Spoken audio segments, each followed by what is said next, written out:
Welcome back to the channel.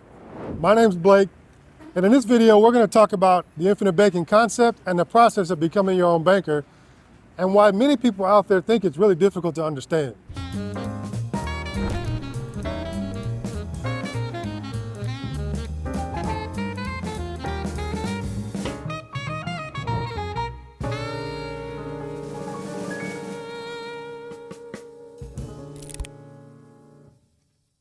In all honesty, R. Nelson Nash created this concept and wrote this book, and at first glance or even first reading, it can seem like it's really difficult to understand. If you didn't know, his book was written as a textbook, as a guide and a follow-along for his seminar that he used to travel the country teaching over 2 days, and then it was a total of 10 hours between those 2 days. Today, that seminar is available in the form of either a DVD or a digital copy, and it's about 6.5 hours today. But that book can be easily misunderstood, partially and mainly, in my opinion, because it goes along with that seminar. And also, maybe more importantly, is this concept and this process are completely counterculture to everything else that's going on in the financial world today. Now really think about that. There are financial schools of thought out there that all center around really the same core ideas, the same core principles. It's how to save money in taxes, how to leverage an asset so you don't have to spend all your money, and how you can invest in something that over time will do better and give you the performance and the results that you were told you can get. That's pretty much what you can boil them all down to. All of the government-sponsored plans, all of the different accounts that you can get with a brokerage house, all of the different forms of asset classes like real estate and mutual funds, all those things center around taxes and the ability to earn a dividend or earn interest over a long period of time while you've separated yourself from your money. They don't tell you about the separate yourself from the money part though. But this concept is ridiculously simple once you understand it. That's the hard part, is getting the understanding, and many times we've got years and maybe even decades of exposure and knowledge and what we would consider wisdom that we've acquired from all the learning, all the research, all the exposure that we've had to how you can invest in these different things and make money and save in taxes.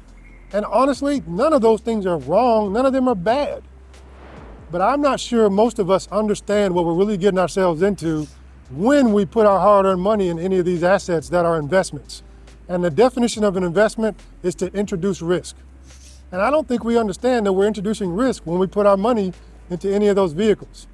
So that's what Nelson was trying to do, is help us understand this principle of not having to do that, and more so focusing on what he called the banking function, which is the movement of our money every day. And where we really spend most of our money, which is the interest on our debt payments and taxes.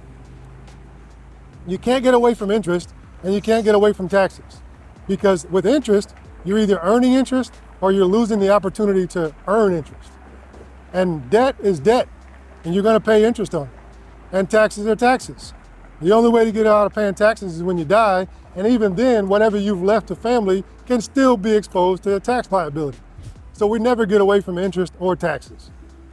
His goal and his idea that he presented to us was based on his own experience of going through some hard times with his financial journeys after he had had a lifetime of dealing with real estate and insurance, whole life insurance mainly, and figuring out that he needed a different way.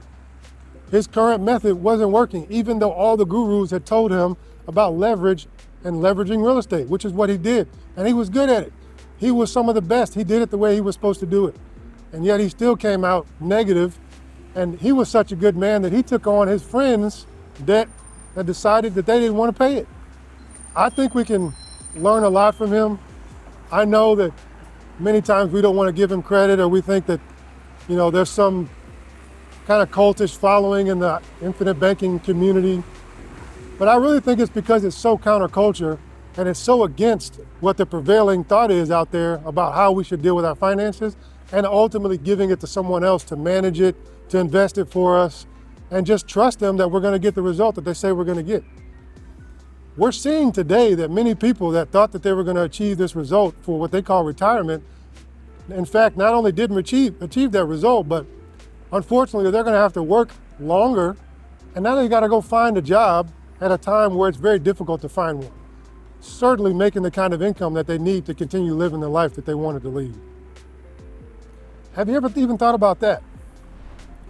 I believe that the industry, the financial industry, makes your financial dealings more complicated because there are so many rules and there are so many regulations, and they think that you don't have the time and maybe that you're not smart enough to understand it, and that you should do what I say is called abdicating our responsibility, which is our responsibility for our finances.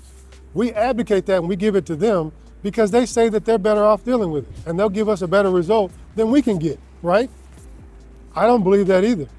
But until you've been exposed to a different way, you may not know that. I think today, many times we just need to sit back and look at what we're doing and really understand it. And unfortunately, if we take the time, we'll see that we don't know our true financial circumstances, and we haven't thought out long enough about how we want to live our life and how our finances will ultimately dictate the kind of life we want to live. I encourage you to do that. I encourage you to take time out, if you can. I'm not giving financial advice here, but maybe you need to have a little less complicated picture in your financial life to really get a hold of what's going on so you can now make a better decision for how you want to move forward. I hope you've gotten a bunch of value from this video. I really enjoy talking to people about this because it really does affect our lives. I am in the pursuit of living a more peaceful and stress-free way of living. And I believe that becoming your own banker has definitely helped me do that, and I've got a much better outlook to achieve that. I want the same for you if that's what you want, and I'm here to help you.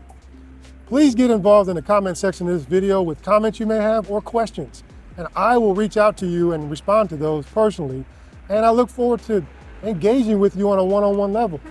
The people that will also respond, they're great people. They're just like you. They're trying to figure out how to live the life they want without all the complication. Thank you for stopping by today. I hope you got a lot of value, and check out our website too for more resources. Thanks again for stopping by. I hope you have a great day.